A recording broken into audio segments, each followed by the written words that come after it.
yang sejuk dan asli, terdapat sebuah danau indah bernama Situ Lengkong Panjalu.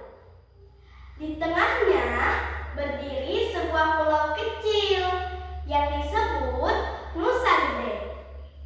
Tempat itu bukan sekedar danau biasa, melainkan saksi kisah kepahlawanan seorang raja bijaksana bernama Sang Hyang Cipta Permana. Pada zaman dahulu, Panjalu adalah sebuah kerajaan kecil yang damai. Rakyatnya hidup dari bertani dan berdagang. Hutan dijaga, sungai dirawat, dan hasil bumi dibagi dengan adil.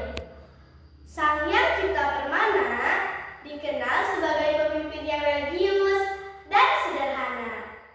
Ia selalu mengajarkan rakyatnya untuk bersyukur kepada Tuhan dan menjaga alam sebagai titipan. Tanah ini bukan milik kita sepenuhnya, ucapnya suatu hari dalam musyawarah. kita hanya dititipi, maka jagalah ia dengan penuh tanggung jawab. Rakyat mencintainya karena ia adil, jujur, dan demokratis. Setiap keputusan besar selalu dimusyawarahkan, tidak pernah ia bertindak semena-mena. Namun, suatu masa Panjalu mengalami musibah besar. Kemarau panjang melanda. Sawah retak, sungai mengering, rakyat kesulitan air, anak-anak menangis kehausan. Para penasihat kerajaan berkumpul. Paduka, kita harus menyerang wilayah tetangga dan mengambil sumber air mereka, usul seorang panglima. Sang Hyang Cipta Permana menggeleng tegas. Kita tidak akan membela orang lain hingga damai lebih utama daripada kemenangan dan kekerasan.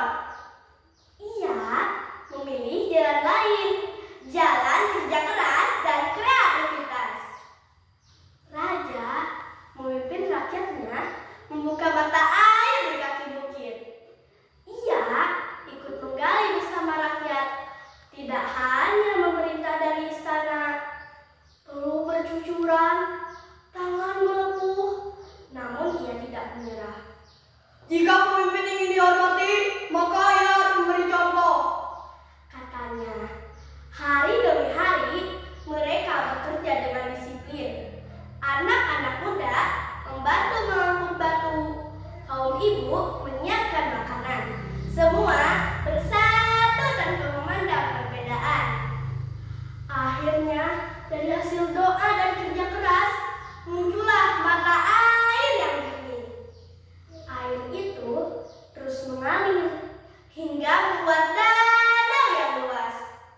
Danau itu kelak dikenal sebagai Situ Lengkong. Rakyat bersorak gembira, tangis berubah menjadi syukur. Namun perjuangan belum selesai. Sang Hyang Cipta Permana sadar bahwa air harus dijaga agar tidak menjadi sumber perebutan. Maka ia membuat aturan. Hutan di sekitar danau tidak boleh ditebang sembarangan. Setiap orang wajib menjaga kebersihan air.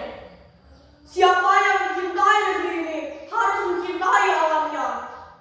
Pesannya, sikap peduli lingkungan itu diwariskan turun-temurun. Pada akhir masa pemerintahannya, Sang Hyang Cipta Permana memilih mengasingkan diri ke Nusa Gede untuk lebih mendekatkan diri kepada Tuhan. Ia ingin mengajarkan bahwa kekuasaan bukanlah segalanya. Pengabdian dan ibadah jauh lebih mulia. Sebelum pergi, ia berpesan, Jadilah bangsa yang jujur, rajin belajar, dan bersahabat. Jangan mudah terpecah karena perbedaan. Jika kalian bersatu, Panjalu akan abadi. rakyat menangis haru. Namun mereka